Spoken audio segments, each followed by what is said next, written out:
അസ്സലാമു അലൈക്കും. തേങ്ങ വറുത്തരയ്ക്കാതെ തന്നെ എന്നാൽ വറുത്തരച്ച കറിയുടെ ടേസ്റ്റിലുള്ള നല്ലൊരു ചിക്കൻ കറിയുടെ റെസിപ്പിയാണ് ഇന്നത്തെ വീഡിയോ. അപ്പോൾ നമ്മൾ വെച്ച് വരുമ്പോൾ നല്ല കുറുകുറാന്ന് നല്ല കുറുകിയ ഗ്രേവി ആയിട്ട് നമുക്ക് കിട്ടുന്ന നല്ലൊരു ചിക്കൻ കറിയുടെ റെസിപ്പിയാണ്. അപ്പോൾ നമുക്ക് നേരെ വീഡിയോ കണ്ടിട്ട് വന്നാലോ.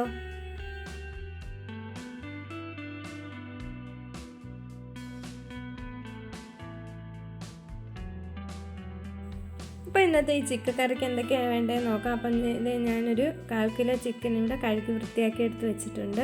പിന്നെ എടുത്തേക്കുന്നത് 2 സവാളയാണ്. നമ്മൾ 2 സവാള എണ്ണയ്ക്കകത്തിട്ട് ഒന്ന് വറുത്തെടുത്തിട്ടുണ്ട്. നമ്മൾ ബിരിയാണിക്കൊക്കെ ചേർക്കാൻ വറുക്കുന്ന പോലെ ഒന്ന് വറുത്തെടുത്തിട്ടുണ്ട്.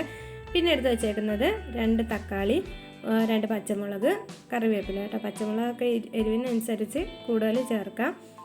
ഇനി ഞാൻ നമ്മൾ ഉള്ളി വറുത്ത അതേ എണ്ണ തന്നെയാണ് എടുത്ത് വെച്ചിട്ടുള്ളത്. അതിനകത്തേക്ക് 2 ഏലക്ക, ഒരു 3-4 ഗ്രാമ്പുവും 2-3 പീസ് പട്ടയും കൂടി ഇട്ടിട്ട് ഒന്ന് വറുത്തെടുക്കാം.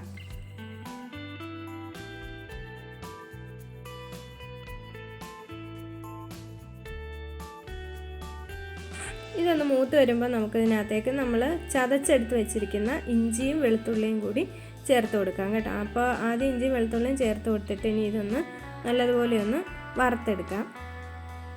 അപ്പം നമ്മുടെ വെളുത്തുള്ളിയൊക്കെ ഒരു ബ്രൗൺ നിറമായിട്ട് വന്നിട്ടുണ്ട്. ഈ സമയം നമുക്കതിനകത്തേക്ക് നമ്മളെടുത്ത് വെച്ചിട്ടുള്ള പച്ചമുളകും കറിവേപ്പിലയും കൂടി ഇട്ട് കൊടുക്കാം. ഇനി അതൊന്ന് വഴന്ന് വരുമ്പോൾ അതിനകത്തേക്ക് തക്കാളി അരിഞ്ഞത് കൂടി ചേർത്ത് കൊടുക്കാം. ഈ തക്കാളി അരിഞ്ഞത് ചേർത്ത് കൊടുത്തിട്ട് നമ്മൾ നന്നായിട്ട് അതൊന്ന് വഴറ്റിയെടുക്കണം കേട്ടോ. ആവശ്യത്തിനുള്ള ഉപ്പ് കൂടി ചേർത്ത് കൊടുത്തിട്ട് നല്ലതുപോലെ ഒന്ന് ഇളക്കി കൊടുക്കാം. ഈ തക്കാളി എന്ന് പറയുന്നത് നന്നായിട്ട് നമുക്കങ്ങ് ഉടഞ്ഞു കിട്ടണം. ആ ഒരു പരുവത്തിലൊന്ന് വഴന്ന് വരണം. അതിനുവേണ്ടി നമുക്കൊരു 2-3 മിനിറ്റ് ഒന്ന് അടച്ച് വെച്ചിട്ട് വേവിച്ചെടുക്കാം. അപ്പോൾ നമ്മുടെ തക്കാളി ഇവിടെ നന്നായിട്ട് വഴന്ന് വന്നിട്ടുണ്ട് കേട്ടോ. അതെങ്ങനെ നമ്മൾ തവി വെച്ചൊന്ന് ഉടച്ചെടുക്കുമ്പോൾ നന്നായിട്ടത് മിക്സായിട്ട് പോകുന്നുണ്ട്. ആ ഒരു പരുവത്തിൽ വേണം നമുക്ക് തക്കാളി ഒന്ന് വേവിച്ചിട്ടെടുക്കാൻ. ഇനി ഇതിനകത്തേക്ക് വേണ്ട പൊടികൾ ചേർത്ത് കൊടുക്കാം. അപ്പോൾ ഇതിനകത്തേക്ക് നമുക്ക് ഒരു 1.5 ടേബിൾ സ്പൂൺ മുളക് പൊടി ചേർത്ത് കൊടുക്കാം. അതുപോലെ തന്നെ 1 ടേബിൾ സ്പൂൺ മല്ലിപ്പൊടി കൂടി ചേർത്ത് കൊടുക്കാം. അതിനുശേഷം ഒരു 1/2 ടീസ്പൂൺ മഞ്ഞൾപ്പൊടി ചേർത്ത് കൊടുക്കാം. പിന്നെ 1/2 ടീസ്പൂൺ കുരുമുളക് പൊടി, ഒരു 1 ടീസ്പൂൺ മസാലപ്പൊടി കേട്ടോ. മസാലപ്പൊടി കുറച്ച് അധികം ചേർത്ത് കൊടുക്കാം. മസാലപ്പൊടി അതുപോലെ തന്നെ അടുത്തത് പെരുംജീരകമാണ്. പെരുംജീരകവും കുറച്ച് കൂടുതൽ ചേർത്ത് കൊടുക്കാം. കുരുമുളക് പൊടി എരിയും കുരുമുളക് പൊടിയുടെ ടേസ്റ്റൊക്കെ ഇഷ്ടമുള്ളവരാണെങ്കിൽ കുറച്ചുകൂടി ചേർത്ത് കൊടുക്കുന്നത് നല്ലതായിരിക്കും. ഇനി നമുക്ക് ആ പൊടിയെല്ലാം നന്നായിട്ടൊന്ന് വഴറ്റിയെടുക്കണം. പൊടിയുടെ ആ ഒരു പച്ച മണമൊക്കെ നമുക്കൊന്ന് മാറി കിട്ടണം കേട്ടോ. അപ്പോൾ 1 മിനിറ്റ് ഞാൻ ഒന്ന് അടച്ച് വെച്ചിട്ട് അതൊന്ന് പൊടിയൊക്കെ ഒന്ന് വഴന്ന് വന്നിട്ടുണ്ട്. ഇനി നമ്മൾ നേരത്തെ എടുത്ത് വെച്ചിരുന്ന ആ ഒരു വറുത്തെടുത്ത സവാള കൂടി ചേർത്ത് കൊടുക്കാം.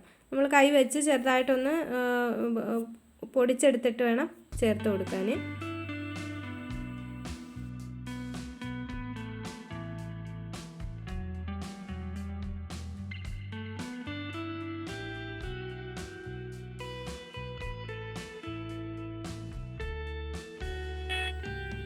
ഉള്ളിയും നമ്മൾ ചേർത്ത് കൊടുത്തിട്ടുള്ള ആ ഒരു പൊടികളെല്ലാം കൂടി നന്നായിട്ടൊന്ന് മിക്സ് ചെയ്ത ശേഷം നമുക്ക് അതിനകത്തേക്ക് വെള്ളം ഒഴിച്ചു കൊടുക്കാം.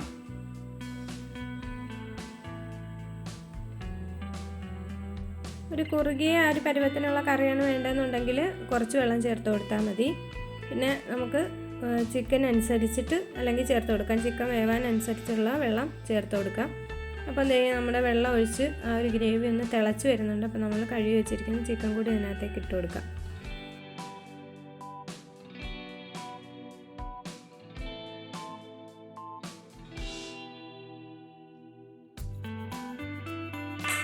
അപ്പോൾ ചിക്കനൊക്കെ ചേർത്ത് കൊടുത്തിട്ടുണ്ട്. ഇനി നമുക്കൊരു 10-15 മിനിറ്റ് നന്നായിട്ടങ്ങ് വെച്ച് വേവിച്ചെടുക്കാം. അപ്പം നമ്മുടെ ചിക്കൻ കറി ഏകദേശം എല്ലാം നല്ലതുപോലെ വെള്ളമൊക്കെ ഒന്ന് വറ്റി തിളച്ച് നല്ല കുറുകുറാന്നുള്ള ഗ്രേവിയൊക്കെ ആയിട്ട് വന്നിട്ടുണ്ട് കേട്ടോ. അപ്പോൾ ചിക്കൻ വെന്തു എന്നുണ്ടെങ്കിൽ നമുക്ക് ഈ ഒരു പരുവാകുമ്പോൾ ഫ്ലെയിം അങ്ങ് ഓഫാക്കാം. അപ്പം നമ്മുടെ വെറൈറ്റി രീതിയിൽ വെച്ചിട്ടുള്ള ഒരു ചിക്കൻ കറി ഇവിടെ റെഡി ആയിട്ട് വന്നിട്ടുണ്ട്. ഇതിനകത്ത് കുറച്ച് തേങ്ങാപ്പാൽ കൂടിയൊക്കെ ചേർത്താൽ കുറച്ചും കൂടി ടേസ്റ്റ് കൂടുതലായിരിക്കും കേട്ടോ. അപ്പോൾ എന്തായാലും എന്നും നീ ഉണ്ടാക്കുന്നതിൽ നിന്നൊന്ന് വ്യത്യസ്തമായിട്ട് ഇങ്ങനെയൊന്ന് ട്രൈ ചെയ്ത് നോക്കാം എല്ലാവരും. അപ്പോൾ നമ്മുടെ വീഡിയോ ഇഷ്ടപ്പെട്ടെന്നുണ്ടെങ്കിൽ ലൈക്ക് ചെയ്യാനും കമൻറ്റ് ചെയ്യാനും ഷെയർ ചെയ്യാനൊന്നും മറക്കണ്ട. അപ്പം നമ്മുടെ ചാനൽ സബ്സ്ക്രൈബ് ചെയ്യാതെയാണ് കാണുന്നതെങ്കിൽ ഒന്ന് സബ്സ്ക്രൈബ് ചെയ്ത് സപ്പോർട്ട് ചെയ്തേക്കുക. അപ്പോൾ പുതിയൊരു വീഡിയോയുമായി കാണാം. അതുവരേക്കും ബൈ ബൈ.